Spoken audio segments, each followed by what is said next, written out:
artiste na catégorie wana na génération wana obazo ça fait effort pour maintenir le cap, pour proposer œuvre à qualité, même sur le plan artistique, sur le plan réalisation, et ça bien, et même sur le plan thématique, et ça bien, et c'est ce que nous encourageons. Merci beaucoup, Grace Makola. Merci beaucoup pour la parole. Moi, c'est Grace Makola. Je suis la journaliste de la chaîne YouTube Masaki du TV officiel. Nous avons des questions. Question dans la Liboso. Rock Bodo a expliqué Bissot Nazala qui parmi Bateau Bandé. Déjà, parmi Bateau Bapé, ça qui est deux, il y a pluriel. Au Bissot Nyon, l'autre, il y a déjà problème. Agence pluriel. Pourquoi Aza toujours national? Azara toujours national. Moi, je évolution un groupe Simba, on est comme Alilo, on est et dérange. Là, c'est ma première question. Ma deuxième question. Comment on a un comédien indépendant? On est au contrôle de la mission tout à l'heure. Au fin, on est comme pas possible. TV, et c'est sondé bino la qui ça et comme il place au fin, on a même propos de balle. Poison, makambo ma bébé. Tant qu'on vend dans un endroit où il y a là, c'est ma deuxième question. Merci. Merci beaucoup. Première question, ça va voler belé. Détail, une précision. Ngate muna créé agence plurielle. Nazalaki, Tangu, Eza. Pauvre papa Beledou. Beledou, oui, Beledou, Yves Kambala. Yves Kambala. Na problème parce qu'on travaillait ensemble. Voilà, mais c'est pas moi le créateur. Naza toujours Nassima, na Bango, je ne sais pas, parce que moi j'ai une certaine éducation. Naza Moutouya extravagance, je suis quelqu'un de humble. Nalingaka plutôt misala miangainde tombolangai pe bundelangai na Moutouya lipombote. Évolution, il y a groupe Simba, c'est une fierté pour moi parce que Nazali papa, Nazali parmi papa na Bango. D'autant plus que la plupart ya bana oya Simba ozomo na lelo ngai mutu na format Bango. C'est une fierté comme on a élévation na Bango en tant que mutu oya participa na formation artistique na Bango, ça ne peut que me réjouir. Donc succès à Simba et ça le kum na ngai et élévation il y a président Elombe ezali kaka le rôle à élévation na ngai ceux qui bana le rôle là Bapeshanga, Basila, Banyota, Bongos, Nyota, Nyango, Bongos, voilà, la première génération, on a eu Simba, dans notre Bando, c'est pour la Nangati. Il y a eu ma façon de travailler. Attends, les longs du mois, ici, la loi. Eh, papa, vous nous aviez stressé. Parce que moi, j'étais sur la côte. VP, vice-président. Et VP, ah, rigueur, et aujourd'hui, je suis fier, non, papa. En tout cas, merci Nandingo Salara Bisso. Parce que Lelo, vous avez un temps à reformer. Bisso, tu profites de Yango, tout ça, Lelo. Donc, ça ne peut que faire ma fierté. Alors, deuxième question, c'était quoi? Deuxième question. Deuxième question, il a théâtre et le commis. Ouais. TV commis, c'est un règlement des comptes, poster bana.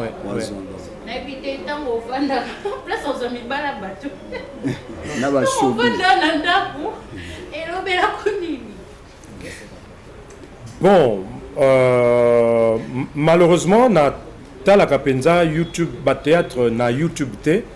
Parce que moi j'estime que l'internet c'est un outil moko il y a très bien les autres sont abisso makasi et nandenge pe na zongeli classe qui me bangé il faut ba recherche moi mingi ce qu'on a mona na olexa 1 heure du temps il y a la peut-être ba film au yebi que peut-être qui ko tirer le côté ezaka moi passer na mona ngoneti Tawana Fonatanga livre ou bien mais Toyoka Kamasolo parce que je suis dans ce monde-là et puis je suis parmi les responsables.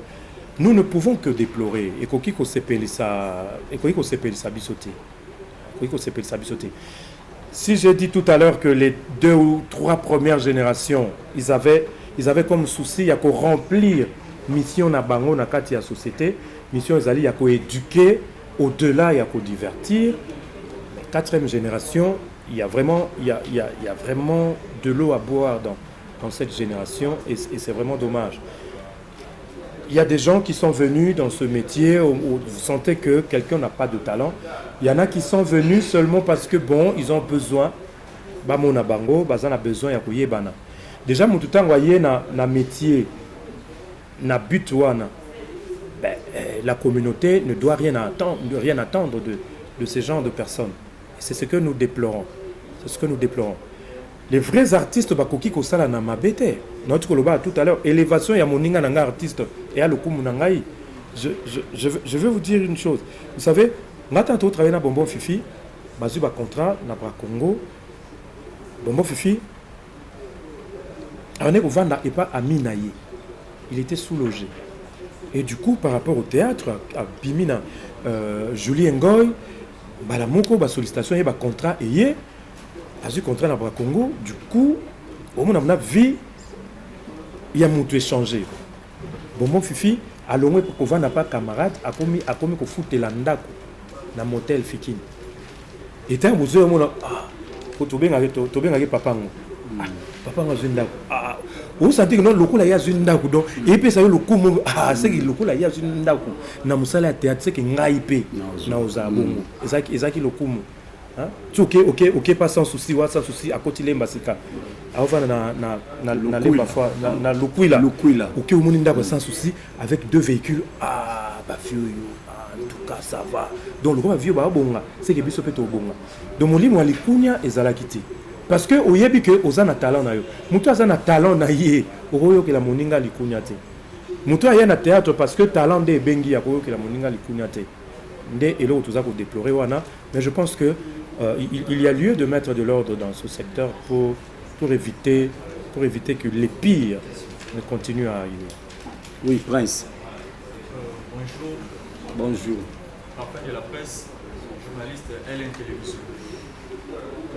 Plaisir ya mon artiste en mot en émission à question dans le est-ce que depuis sans souci à Koufa parce que tout à ma fond de la talent aux ans on a travail aux ans on a ça va te dire parce que mon a moutoir le mon souci sans souci tout souci à sans souci le mois on a noté pour moutoir sans souci à ça alors première question. Deuxième question est ça pourquoi tant venimé belé et ça m'a la soit avant et ça là babengaka babiloki moko na mopanza bacomédien parce que dernièrement na kozala na takinga ngambo nayebaki ete nazali bina bapa mafuka bazolela na kombo na bino ndenge kaka bino bokindaka ba bakonzi na baorganisation bango bazalaka te pourtant bango mpe batrasa bachemin oyo lelo soki moto alinga azwanga nsima te atya kombo takinga na kati donc des questions wana nanu même sur ezali. Merci beaucoup. Bon natanga sans souci trop parce que sans souci d'abord sans souci mutu a fait ça rêver biso na radio d'abord ngai personnellement tantôt là na radio sketch na groupe nzoyo sans souci et puis après avec la télévision tout le monde sans souci moi ça rendait beau et puis par la force de choses j'ai embrassé le métier et comme tout comme pe comme monana et tant tout comme monana makila na biso pe et simbi et bakota souka avant kufa tout comme pratiquement quartier moko les aki soki sans souci avant bima a le canon pas na ngai abeleli ngai na kiti na pese mbote et puis akei ce que je marché moko mutu liboso a proposé tozana bodo et puis sonne la salle 2-3 jours na monani tokutani te il faut aller aya na parler aya kogangela ngai yo ozo laksani obite na zalaka na yo omona alors nandinga kenda nandinga akufa inopinément donc et tika vraiment moi vide mo palanga pour ça souci akufa sans se couper aux agnes net lelo non ça va ma foot na opération ici déjà ah vieillo ma foot les trop té ici na de ici et médecin lobby na go bima lobby ce qu'on lobby on vieux fallait bima nous massa mo ba sala na OMS et puis OMS ça et carrément na clinique Ngalima et ça non on a vu j'ai vu le vieux n'est plus on est plus pas beaucoup vieux au bima lobby n'est plus ndeni. Et puis, il y a un hôpital qui a lemba awa. A comme un galier mandeni. Donc, il y a un tika la ngabungu. Alors, Moutaolongola, souci à sans souci, pour les moments abîmés, sans souci à ça, irremplaçable. Sans souci à ça, irremplaçable. D'abord, sur le plan artistique, il peut y avoir des imitateurs de sans souci. Mais on ne peut pas avoir un prototype de sans souci. Jusque-là, à mon avis, non, c'est dommage, hein, sans souci, Azaki sans souci, avec toute sa notoriété et tout. C'est lui qui était, il y a qui détenteur, il y a vision, il y a groupe sans souci. Évolution, Ndenge, bon, Mikolo Tokuten, on a poudre thé, mais Nazoka, il y a trop de départs. Ma départ, les Amingi, on dirait que le groupe est comme fragilisé. Ils ont ça la passe parce que le groupe est dans la combo, il y a sans souci. Il faut pas ça l'effort, va pérenniser le combo. S'il y a des mécontentements, est-ce qu'il y a un problème est raté. Mais ce problème est ali, Bolongwe, Boké, Kotonga groupe, Nasser Banzete, pour fragiliser le groupe, ils ont mal limité. Je pense que le groupe sans souci, les lots, ils ont patrimoine, net qu'un groupe Salongo et tout. S'il y a des problèmes, dans ces cas-là, batuba vanda bayokana ceux qui va même apport il y a batu libanda le rôle à biso comité de sages moko boye et ko sala et aux ala bien mingi. Oui. Bon, Takinga que je salue. Yango nazo senga atteindre jeune absolu lelo. Il faut tant aux ali tant aux autres travailler. Il faut au sala effort au marquer époque nayo. Et puis, pour ça, il y a visibilité par rapport à ce qu'on a marqué l'époque.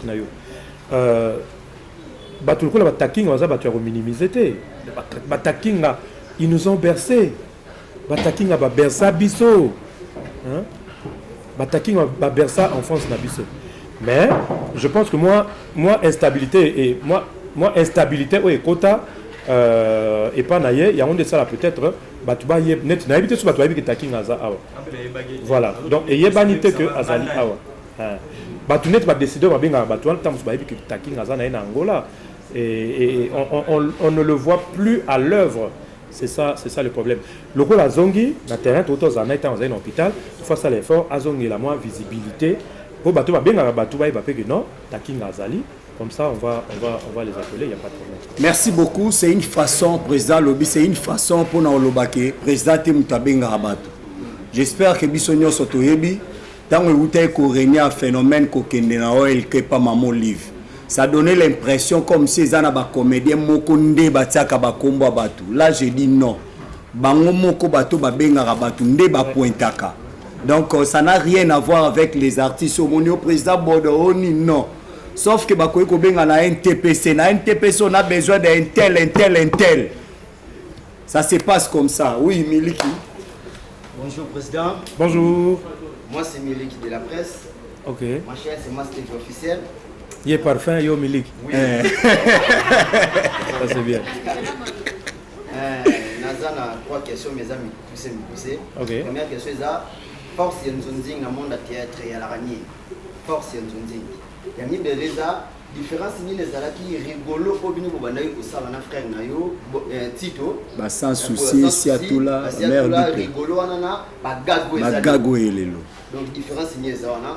Troisième question est ali le lot bino tage ba école ceux qui le posati ba remplaçant la bino personne pour vendre hôtel qui est tel ça on défend la cause du théâtre.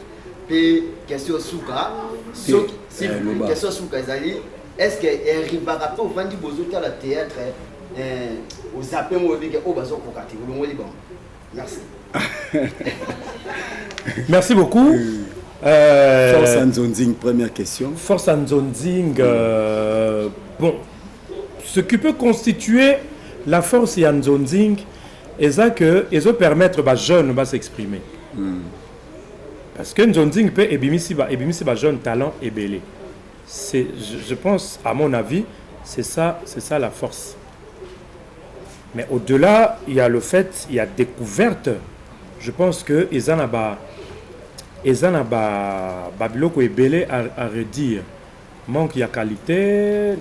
Au moins, sur un nombre de films qui sont en Nzonzing, qui sont un phénomène de banda. Sur les Nzonzing, il y a qualité. nde lelo film Nigeria na Congo et Kotati.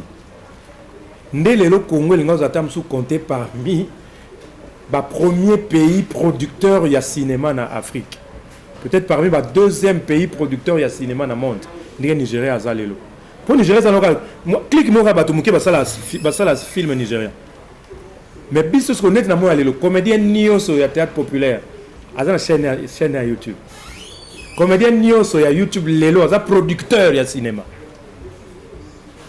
Mais quelles sont les qualités à film il y a produit au bazar qu'on proposer?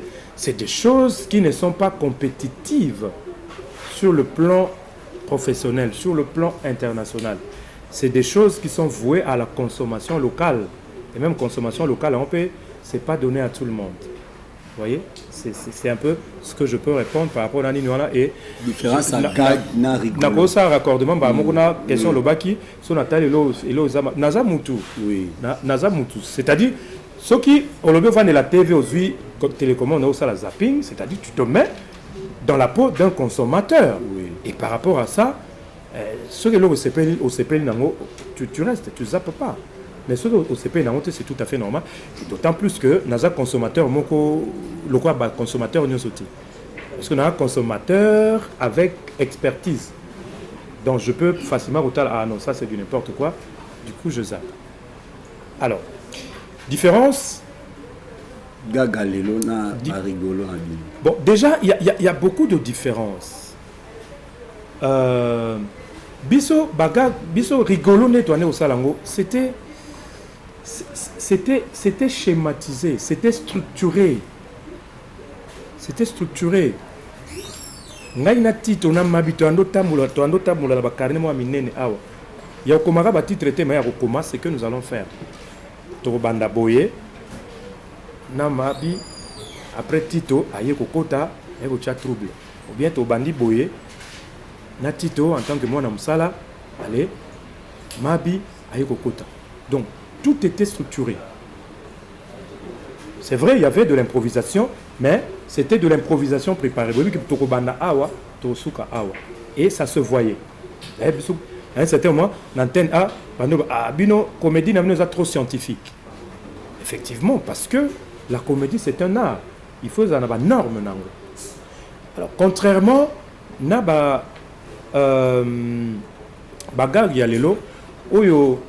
Mentor nanga bombo fifia lobara gag ya lelo za le rôle à DC à théâtre le rôle à DC ya théâtre moi sur le théâtre donc ba DC wana ça dit quelque chose de pas bien préparé quelque chose d'improvisé quelque chose qui n'est pas préparé ça dit bo bandi tournage boyebi bo bandi eskato suka to yebiti c'est ça.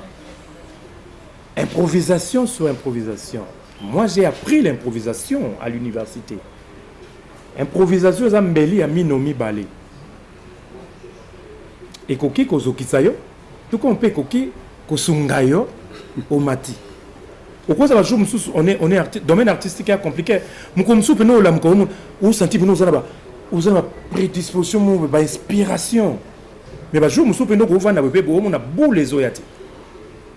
Et au point que tomber ce jour à tournage au Kouina et l'Okouana. Inspiration exacte. Beaucoup de choses vont improviser. Et ce qui est grave, et ça, diminuer la qualité à Moussala, c'est qu'on produit en série. Et les gens sont sous-payés. Oui, Moussala, tout ça, la réserve, on a motivation. Moi, Moussala, il y a $10. Au salaire 5 numéros, il y a lundi, vendredi. Bapi $10 $10 comme vous parlez te vous vendre vous bailler masanga na boulot ba yo au même boulot bo sala besoin $1000 pour une semaine.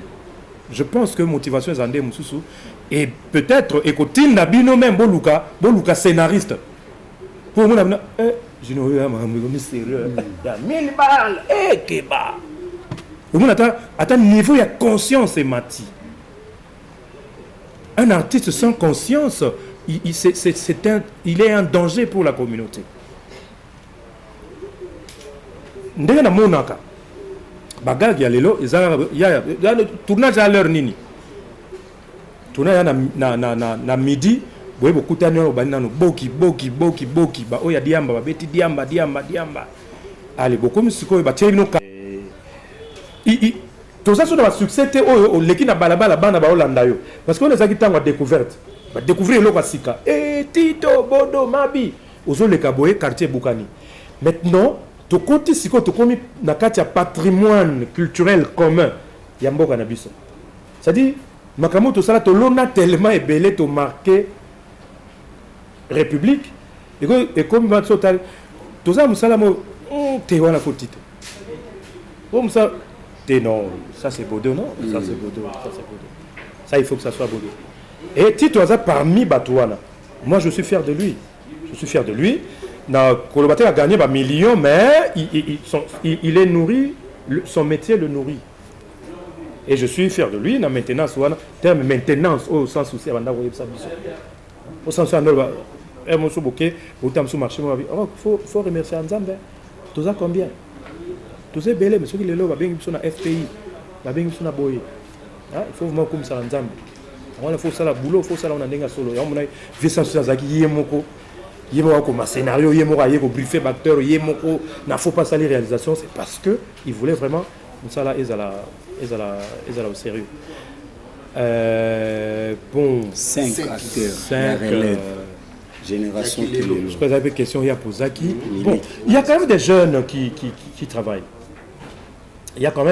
qui travaillent mais bon vous allez m'excuser peut-être dans une occasion où là-bas jeune ni sauté peut-être dans qui s'appelle 5T mais il y a des jeunes quand même sur Tali au moment que non bazana ba norme bazakoya et tout je prends exemple un jeune le rôle là-bas Bobo tu sens qu'il fait Manoka tu sens qu'il fait du bon travail à part Bobo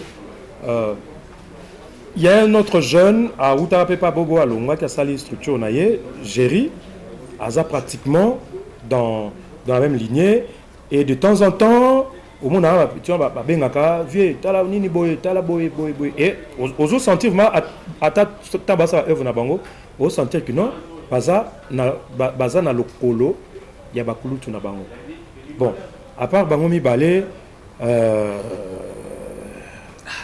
na yebité bon V12 aza na Kilelo to non V12 non mais V12 il fait du bon travail oui par rapport à Binoza Kilelo non il y a bon non V12 il est parmi ceux qui font du bon travail ben to zape na ba fille bana na biso o bazo pesa biso lokumu o bazana ba structure na bango lelo sozo ta la YouTube ozo sentir que non bana lokola ba sila on démarqué oui bazo sala biso lokumu bana lokola ba dinana bazo sala biso lokumu au bac 5 bon c'est mon co-président voilà ba o natala c'est aussi belle vie vous sentez que bazana souci à professionnalisme bazolanda lokolo ya ba papa na bango vous comprenez wana ba o bazana structure na bango ba mso bazaba indépendant je ne sais pas merci beaucoup amis internautes je crois que après l'air ce n'est plus l'air donc il faut pas qu'on attendre que batuna po yo za mutasuka tozana obligation ya ko libérer président question moko ya curiosité na ngina poser yo Africa Création basela biso film ya Carapace avec Sandra Kagaba ya Mbakio Alba clin d'œil à toi mon ami Junior Lusaolu Papa Kofi et quand est-ce que ba consommateur ya Africa to pe ba consommateur ya biloko malamu ba ko s'attendre na série mususu à part Africa à part Carapace, en tout cas, il faut dire que Carapace, c'était une belle expérience parce que tant il y a guerre, il y a film en nigérien, Kotaki, et il y a des gens qui se disaient en tout cas, la guerre, il faut j'avais pris conscience, de la Carapace, malgré les difficultés. Alors, il y a d'autres projets, Ezakoya, tout ça, on a un grand film, Otobandaki, mais tout suspendaki, parce que le réalisateur a estimé que c'était un grand projet, fallait tout étendre un mot. Cœur emballé, et ça, tout produit en maison, il y a Patrick Ken Kalala, Cœur emballé, et Zakoya. Et puis na dictaphone. Dictaphone pour tous les projets moko normalement ils sont destinés pour la TV5. Donc tous travailler en gros malembe ils ont pété en dimension il y a carapace mais cette fois-là avec beaucoup de moyens et bako CP là. Président, un mot. Non, en tout cas, c'était un plaisir et un honneur d'être reçu par vous. Mais vu que l'association Nabino est à structure moko munene et batouba CP la rana ba émission Nabino mingi na internet. Merci de m'avoir convié à cette expérience. J'espère que internaute Nabino bako CP la na intervention na ngai. On ne sait pas satisfaire à tout le monde. Ceux qui estiment que Yoko Yamaloba Mangai est offensé Bango, je suis un être humain, qu'il trouve ici l'expression de mes excuses. Mais tout ce que j'ai dit, c'est dans le souci. Il y a pour ça en sorte que culture Nabiso et que Negloso. Et voilà, c'est tout ce que je peux dire.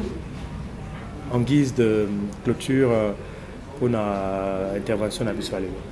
Dès matin, Ezali à Maman Zita, na papa Nabiso Caporal Murumba, est-ce que Okoloba rapidement, comment est-ce que vous avez s'organiser? Oui, les choses pour Maman Zita et s'évoluer. Déjà, il y a un programme, il y avait une réunion hier. C'était le jeudi. Réunion Salemaki. Donc, veille mortuaire est à mardi. On va enterrer le mercredi. Et donc voilà. Donc je crois, faut pas on l'a déjà cornaé na mon collègue pour et un cinquantenaire pour à partir à Wana recueillement et pour ça la mana RTNC pour Maman Zita n'importe bien ça qui agent il y a RTNC ndenge mokona papa Kwedi na vieux Chaba. Donc voilà ce que je peux dire. Alors quant à Matanga Caporal Murumba, je crois que la tractation est allée en cours après enterrement, après l'obsèque à Maman Ndita, des programmes à travers comité, commission Oiro-Salema, je crois. La personne qui est habilitée à communiquer sur ça, c'est Oxygène, Ouazali, secrétaire général, il y a ANTPC, Ngamikolo, Université Zolé trop, je ne me suis pas trop présent dans l'association, mais je suis toujours là, je suis toujours de cœur et ensemble avec tout ce qui se passe. Voilà. Merci beaucoup, amis internautes. Merci à tous les chevaliers de la plume ici présents. Alors, on a merci à tous nos abonnés. Oui. Oyo, Balingi, formation, rejoindre Bisso, na Africa, Bakoki